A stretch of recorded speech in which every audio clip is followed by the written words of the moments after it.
ಬಾರಮ್ಮ ಬಾರಮ್ಮ ಲಕ್ಷ್ಮೀ ಬಾರಮ್ಮ.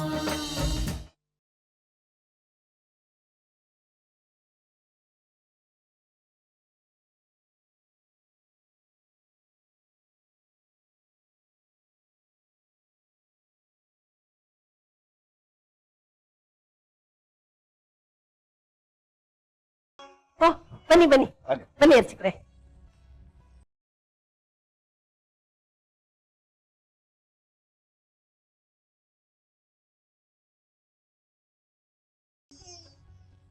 ಏನ್ ಸುಲೋಚನಮ್ಮ, ಪೂಜೆಗೆ ಎಲ್ಲ ರೆಡಿನಾ? ನಾನು ಇನ್ನ ತುಂಬಾ ಮನೆಗೆ ಹೋಗ್ಬೇಕು. ಹಾಳಾದ್ದು ಮಂಡಿ ನೋವು ಬೇರೆ. ಅರ್ಚಕ್ರೆ, ನಿಮಗೂ ಮಂಡಿ ನೋವಾ?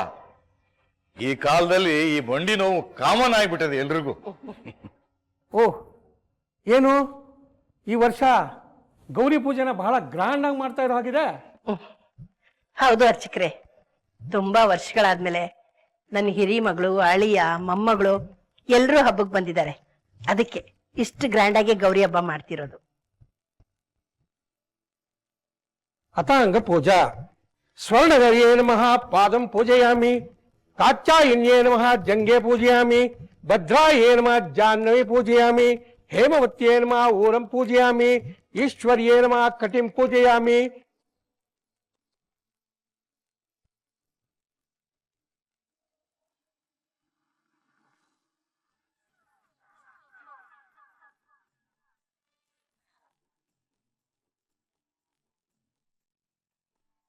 ತಾತ, ಅಜ್ಜಿ ಹೇಗಿದ್ದೀರಾ?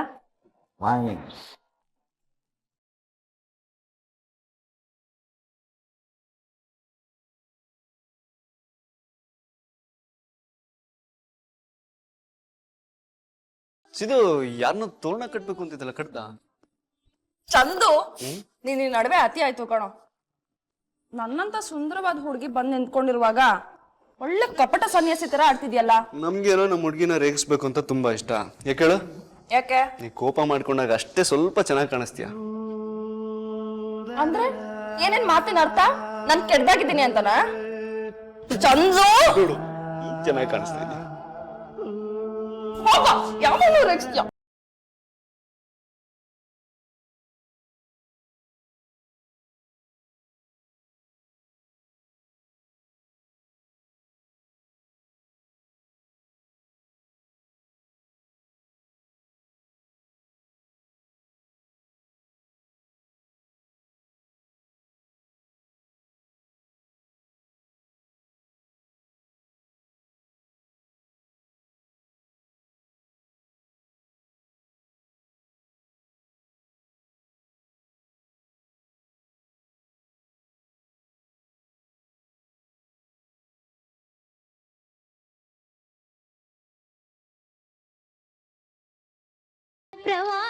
ನೋಡಮ್ಮ, ಈ ಗೌರಿ ಪೂಜೆನ ಮುತ್ತೈದೆಯರೇ ಮಾಡ್ಬೇಕು.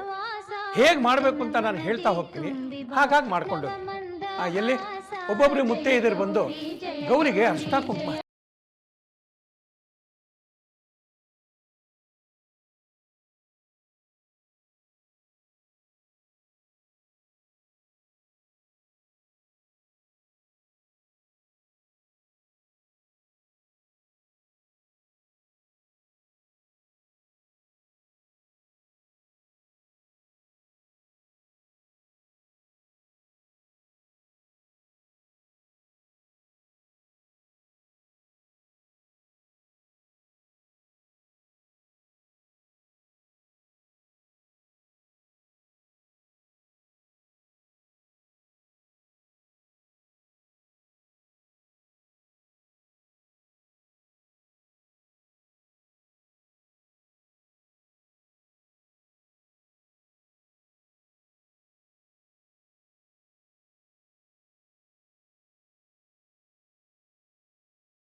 ಎಲ್ಲಿ ನೈವೇದ್ಯಕ್ಕೆ ಪ್ರಸಾದ ಸಿದ್ಧ ಆಗಿದೆಯಾ? ನೈವೇದ್ಯ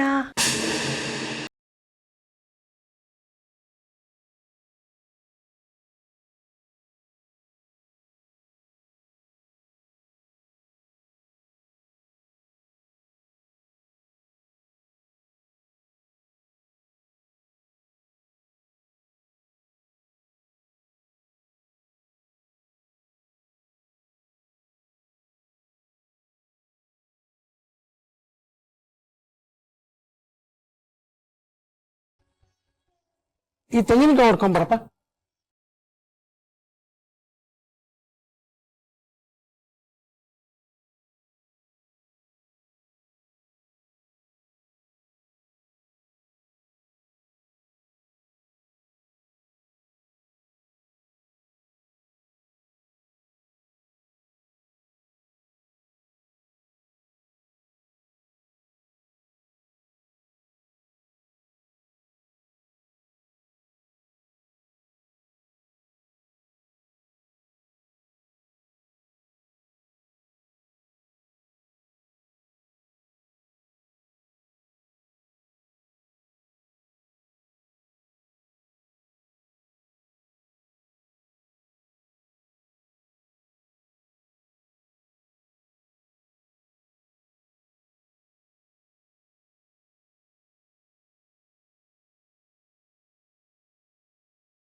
ಯಾರಾದ್ರೂ ಒಂದು ಇಬ್ರು ಮುತ್ತೈದಿರು ಬಂದು ಸ್ವರ್ಣಗೌರ್ತಿಗೆ ಆರ್ತಿ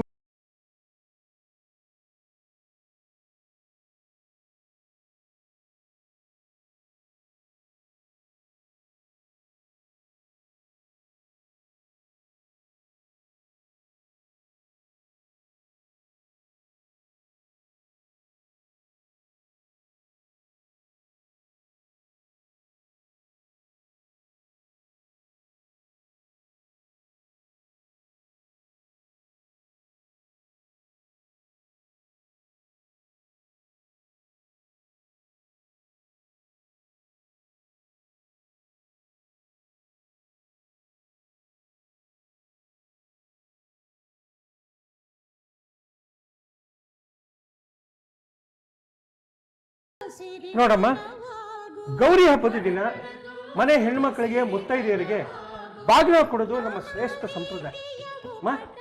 ನಿಮ್ಮ ಮಗಳಿಗೆ ಬಾಗಿನ ಕೊಡಿ.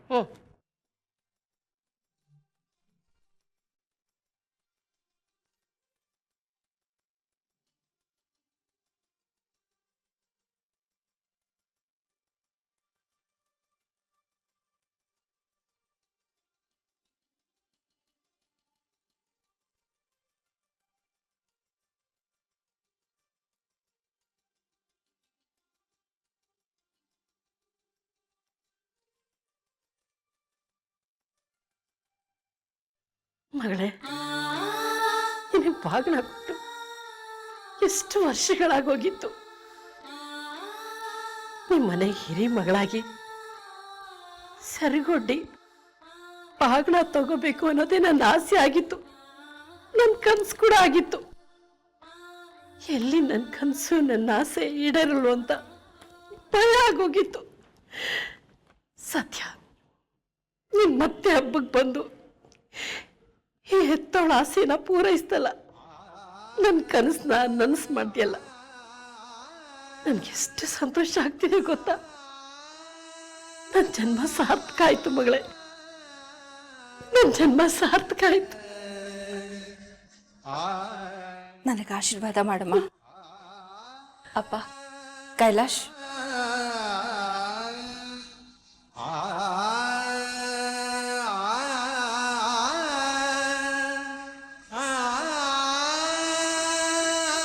ನೂರು ಕಾಲ ಮುತ್ತೈದೆಯಾಗಿ ಚೆನ್ನಾಗಿ ಬಾಳಕಂದ.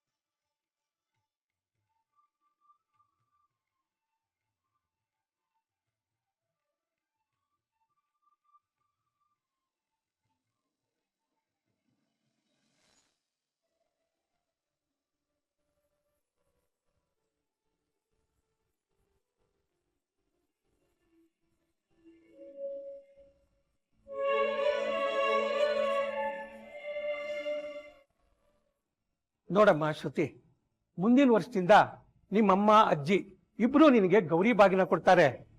ಬಾಗಿನ ತಗೊಳ್ಳೋದ್ರಿಂದ ಆಯುಷ್ಯ ಹೆಚ್ಚಾಗತ್ತೆ ಅಂತ ಹೇಳ್ತಾರೆ. ಮತ್ತೆ ಹೆಣ್ಣು ಮಕ್ಕಳು ದೀರ್ಘ ಸುಮಂಗಲಿಯಾಗಿ ಬಾಳ್ತಾರೆ ಅಂತ ನಮ್ಮ ಶಾಸ್ತ್ರಗಳು ಹೇಳುತ್ತೆ.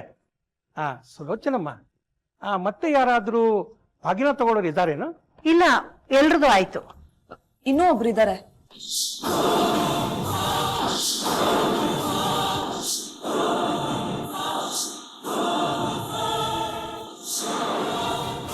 ಇನ್ನೂ ಒಬ್ರಿಗೆ ಬಾಗ್ನ ಕೊಡೋದು ಬಾಕಿ ಇದೆ. ಮಮ್ಮಿ, ಈಗ ತಾನೇ ಅರ್ಚಕರು ಹೇಳಿದ್ರು, ತಾಯಿ ಮಗಳಿಗೆ ಬಾಗಿನ ಕೊಟ್ರೆ ಮಗಳ ಸಂಸಾರ ತುಂಬಾ ಚೆನ್ನಾಗಿರತ್ತೆ ಅಂತ, ಅವಳ ಗಂಡನ ಆಯಸ್ಸು ಜಾಸ್ತಿ ಆಗತ್ತೆ ಅಂತ. ಹೌದು ಗೊಂಬೆ, ನೀನ್ ಚಂದನ್ನ ಮದುವೆ ಆದ್ಮೇಲೆ ಮುಂದಿನ ವರ್ಷ ನಾನೇ ನಿನಗೆ ಬಾಗಿನ ಕೊಡ್ತೇನೆ. ಹೌದು ಮಮ್ಮಿ, ನಾನ್ ನಿನ್ ಮಗಳೇ, ಚಿನ್ನು ನನ್ ತಂಗಿ ಅಂದ್ಮೇಲೆ ಚಿನ್ನು ನಿನ್ ಮಗಳಲ್ವಾ?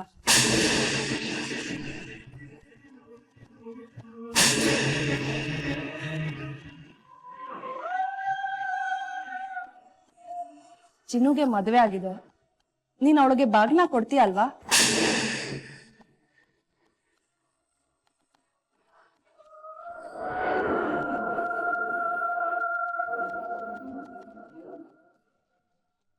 ನಮ್ಮ ಸಂಪ್ರದಾಯದಲ್ಲಿ ಒಬ್ಬ ಮುತ್ತೈದೆ ಇನ್ನೊಬ್ಬ ಮುತ್ತೈದೆಗೆ ಬಾಗಿನ ಕೊಡೋದನ್ನ ನಿರಾಕರಿಸಬಾರ್ದು.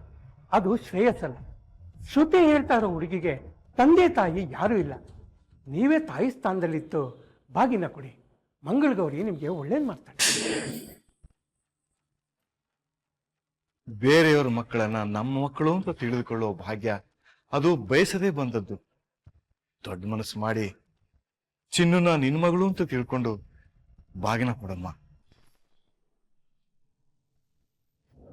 ನಾನು ಆತರ ಪಟ್ಟು ಆ ಅವಿವೇಕಿನ ಮದ್ವೆ ಆಗದೆ ಅಪ್ಪ ಅಮ್ಮ ತೋರ್ಸಿದ ಹುಡುಗನ ಕೈಯಲ್ಲಿ 10 ಜನರು ಎದುರುಗೆ ತಾಳಿ ಕಟ್ಟಿಸ್ಕೊಂಡಿದ್ದಿದ್ರೆ ಇವತ್ತು ನಾನು ಎಲ್ರ ಹಾಗೆ ಎಲ್ರ ಮುಂದೆ ಬಾಗಣ ತಗೊಂಡು ಭಾಗ್ಯವಂತೆ ಆಗ್ತಾ ಇದ್ದೆ. ಕಲ್ಪನಾ, ಚಿನ್ನು ಪಾಪದ ಹುಡುಸ್. ವಿಧಿಯ ಯಾವುದೋ ಕಾರಣಕ್ಕೆ ಅವಳು ಅವಳ ಗಂಡನಿಂದ ದೂರ ಆಗಿದ್ದಾಳೆ. ನಿನ್ನಂಥ ಪುಣ್ಯವಂತೆಯ, ನಿನ್ನಂಥ ಮುತ್ತೈದೆಯ ಹರಕೆ ಹಾರೈಕೆಯಿಂದ ಅವಳು ಅವಳ ಗಂಡ ಒಂದಾಗೋದಾದ್ರೆ ಯಾಕದನ್ನ ನಿರಾಕರಿಸ್ತೀಯ? ನೀನು ಅವಳಿಗೆ ಬಾಗಿನ ಕೊಡೋದ್ರಿಂದ ನಿನ್ನ ಮಗಳಿಗೆ ಎಷ್ಟು ಸಂತೋಷ ಆಗುತ್ತೆ ಗೊತ್ತಾ? ನಿನ್ನ ಮಗಳ ಸಂತೋಷಕ್ಕೋಸ್ಕರನಾದ್ರೂ ಆ ಮಗುಗೆ ಬಾಗಿನ ಕೊಡು.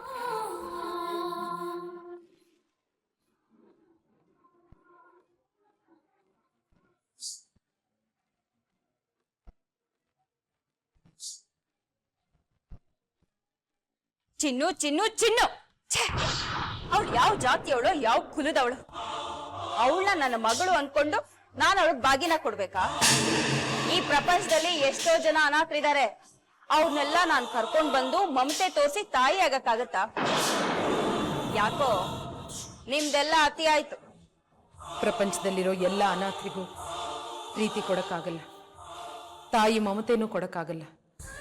ಆದ್ರೆ ಕಣ್ಣು ಮುಂದೆ ಇರೋ ಒಬ್ಬರಿಗೆ ತಾಯಿ ಮಮತೆ ಕೊಡಬಹುದಲ್ವಾ? ಆರೈಕೆ ಕೊಡಬಹುದಲ್ವಾ? ನಮ್ಮಲ್ಲಿ 100 ಜನಕ್ಕೆ ಒಬ್ಬರಾದ್ರೂ ಅಂತ ದೊಡ್ಡ ಮನಸ್ಸು ಮಾಡಿದ್ರೆ ಎಷ್ಟೋ ತಬ್ಬಲಿಗಳ ಅನಾಥ ಪ್ರಜ್ಞೆ ಕಡಿಮೆ ಆಗುತ್ತೆ.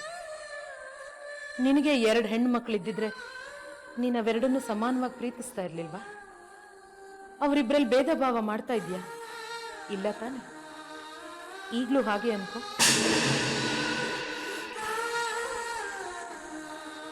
ಚಿನ್ನು, ಅಲ್ಲಿ ಮನೆಯವರೆಲ್ಲ ಸೇರ್ಕೊಂಡು ಗೌರಿ ಪೂಜೆ ಮಾಡ್ತಿದ್ರೆ ನೀನು ಒಬ್ಳೆ ಕೂತ್ಕೊಂಡು ಏನ್ ಮಾಡ್ತಿದ್ಯಾ?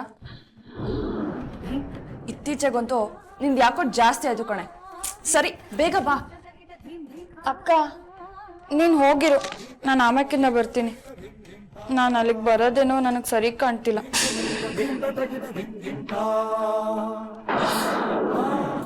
ಏನೇ ಇತ್ತೀಚೆಗೆ ಹೊಸ ತರ ಮಾತಾಡ್ತಿದ್ಯಲ್ಲ?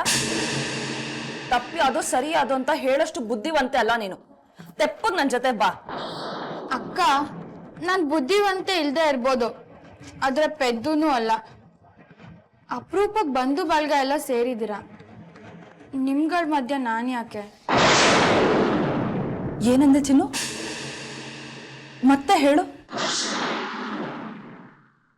ಇಷ್ಟು ದಿನ ನಿನ್ನ ತಂಗಿ ಅಂತ ಕರೆದ್ನಲ್ಲ, ತಕ್ಕ ಮರ್ಯಾದೆ ಕೊಟ್ಟೆ ಕಣ. ಇಷ್ಟು ದಿನ ಬಾಯ್ ತುಂಬಾ ಅಕ್ಕ ಅಕ್ಕ ಅಂತ ಕರಿತಿದ್ದಲ್ಲ, ಅದು ನಿಜಾನ ನಾಟಕನ? ಅಕ್ಕ ಪ್ಲೀಸ್ ಹಂಗೆಲ್ಲ ಅನ್ಬೇಡ. ನಿನಗಿಷ್ಟ ಬಂದಾಗ ನೀನ್ ಮಾತಾಡ್ಬೋದು, ಆದ್ರೆ ನನಗಿಷ್ಟ ಬಂದಾಗ ನಾನ್ ಮಾತಾಡೋದಿಕ್ಕಾಗಲ್ವಾ? ನೋಡು, ಬಾಯಿ ಮುಚ್ಕೊಂಡು ನನ್ನ ಮಾತು ನೀನ್ ಕೇಳ್ಬೇಕಷ್ಟೆ. ನಾನ್ ಅಕ್ಕ, ನೀನ್ ತಂಗಿ. ನಾನ್ ಹೇಳ್ದಂಗ ನೀನ್ ಕೇಳ್ಬೇಕು, ಬಾಯಿ ಮುಚ್ಕೊಂಡು ಬಾ. ಅರ್ಚಕರು ಏನಂದ್ರು ಗೊತ್ತಾ?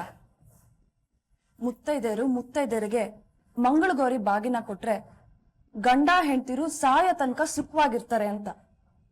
ನೀನೇನು ಜೀವನ ಪೂರ್ತಿ ನಿನ್ ಗಂಡನಿಂದ ದೂರ ಇರ್ಬೇಕು ಅಂತ ಅನ್ಕೊಂಡಿದ್ಯಾ? ಚಿನ್ನು ಪ್ಲೀಸ್, ನನ್ನ ಮಾತನ್ನ ಸರಿಯಾಗಿ ಕೇಳಿಸ್ಕೊ. ನನ್ನ ತಂಗಿ ಅವಳ ಗಂಡದ ಜೊತೆ ಸುಖವಾಗಿ ಸಂಸಾರ ಮಾಡಬೇಕು. ಅವಳಿಗಿಷ್ಟ ಬಂದಷ್ಟು ಮಕ್ಕಳನ್ನ ಹೆತ್ಕೊಂಡು ತುಂಬ ಸಂಸಾರ ನಡೆಸ್ಬೇಕು. ನಿನ್ನ ಮಕ್ಳಿಗೆ ನಾನು ದೊಡ್ಡಮ್ಮ ಆಗಿ ಅವ್ರ ಜೊತೆ ಆಟ ಆಡ್ಬೇಕು, ಅವ್ರಿಗೆ ಪಾಠ ಹೇಳ್ಕೊಡ್ಬೇಕು. ಇದು ನನ್ನ ದೊಡ್ಡ ಕನಸು ಕಣ. ನನ್ನ ಹೆತ್ತ ತಾಯಿ ನಿನ್ನ ಮಗಳು ಅನ್ಕೊಂಡು ಬಾಗಿನ ಕೊಡೋದಕ್ಕೆ ತುದಿಗಾಲಲ್ಲಿ ನಿಂತಿದ್ದಾಳೆ. ಈಗ ನೀನ್ ಬರ್ತೀಯೋ ಬರಲ್ವೋ? ಚಿನ್ನು ಬಾರೆ, ಬಂದು ಬಾಗಿನ ತಗೊಂಡು ಆಶೀರ್ವಾದ ತಗೋ ಬಾ. ಯಾರ ಕಾರಣಕ್ಕೋ ಯಾವ ಕಾರಣಕ್ಕೋ ದೂರ ಆಗಿರೋ ನನ್ನ ಗಂಡ ಮತ್ತೆ ವಾಪಸ್ ಬಂದು ನಿನಗೆ ಹತ್ರ ಆಗ್ತಾನೆ. ಪ್ಲೀಸ್ ಬಾರೆ. ಅಕ್ಕ ಎಲ್ಲನೂ ಎಲ್ರಿಗೂ ಹೇಳಕ್ಕಾಗಲ್ಲ ಅಕ್ಕ. ಹೇಳ್ಬಾರ್ದು ಸತ್ಯನ ಯಾವತ್ತೂ ಹೇಳ್ಬಾರ್ದು ಅಂತ ತಾತಮ್ಮ ನನ್ಗೆ ಹೇಳಿದೆ. ನೀನು ಹೋಗು. ಚಿನ್ನು, ಈಗ ನೀನ್ ಬರ್ತೀಯೋ ಬರಲ್ವೋ? ಬರ್ದೇ ಹೋದ್ರೆ ನನ್ ಮೇಲೆ ಆಣೆ. ಅಕ್ಕ ಬಿಡ್ತು ಅನ್ನೋ. ಸರಿ ನಡಿ, ಬರ್ತೀನಿ. ಬಾ.